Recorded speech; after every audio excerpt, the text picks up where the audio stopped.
Hello everybody. I'm trying out the new phone with its all its immense plethora of possibilities. I find that I have to use my glasses now because it's, rather farther away from me to be able to see something. So this is probably what you will be seeing over the coming time for a bit until I maybe tweak the surroundings or the lighting or some other aspect of it. There's two reasons why I look a bit frazzled. I hope you can tell. I mean, I can see the difference between this person and the other one. It was a bit of a late night. Very nice, very friendly people. Not much to talk about. Very noisy. To me, I can't stand noise. I don't know about you people, but noise is hard. Loud, just laughter and shouting, and that fries my brain. Anyway, it was all very friendly. And the other thing is, just now I was watching old bits of old Star Trek episodes on YouTube, and they're about 7 of 9. Remember that?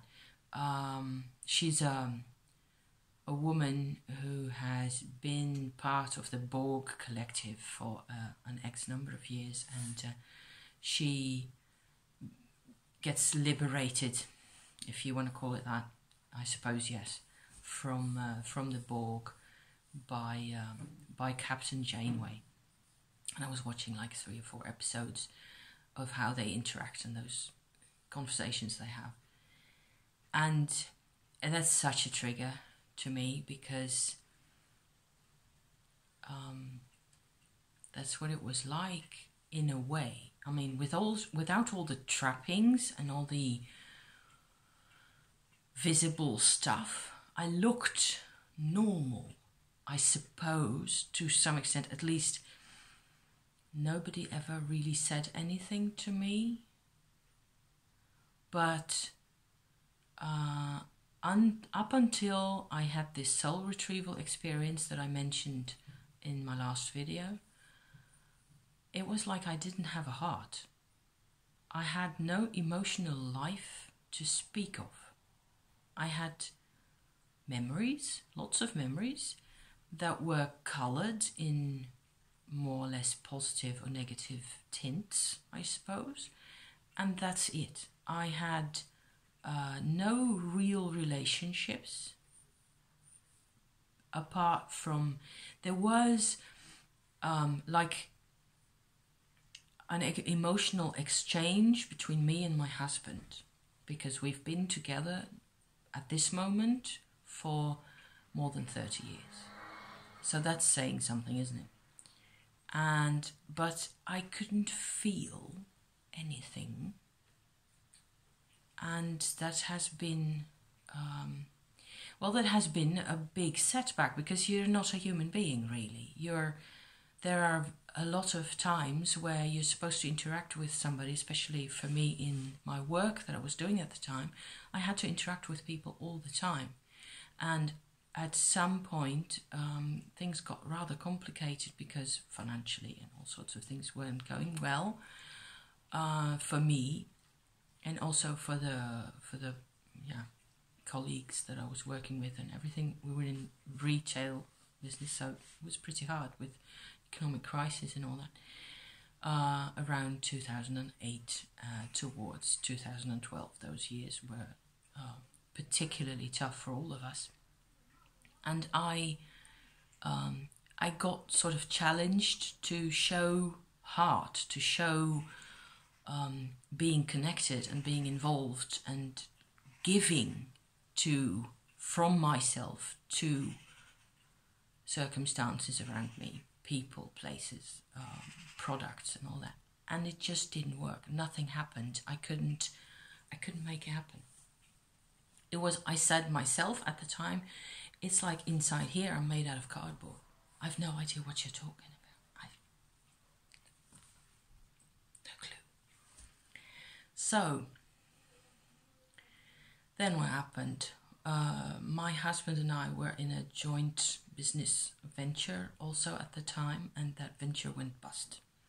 So we had to sell stuff, sell the house, move in the middle of winter, fabulous, and all sorts of things happened in the consequence of that.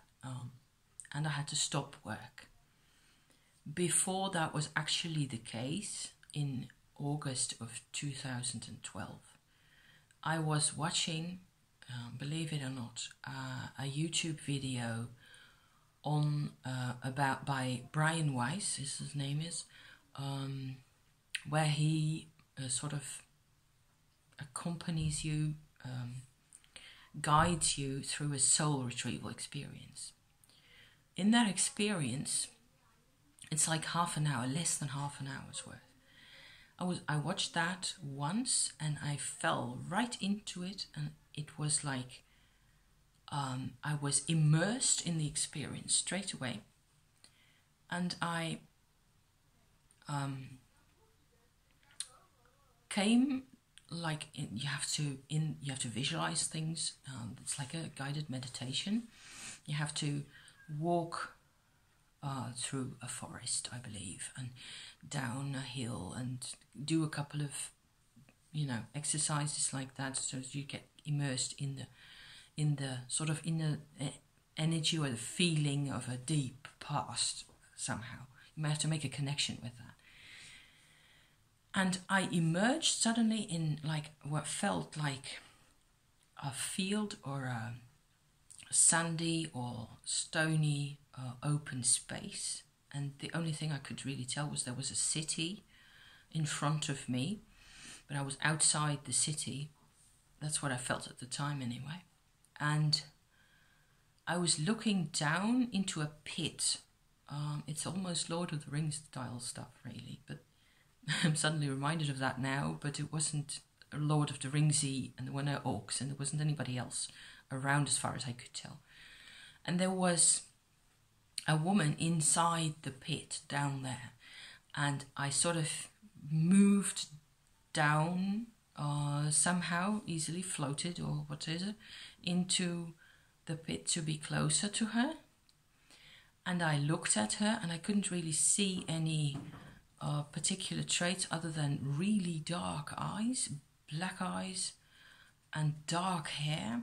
And the whole place felt really wet, like it was raining, or she was crying, or she was bleeding, or maybe all three of those. But there wasn't really any emotional sensation, because I couldn't get to that. That didn't work for me. None of that worked. And I looked at her like who she was, and there was this strangest sensation of all. This person is part of me. I have to pause now. Very tense, very exciting. Get back to you right away.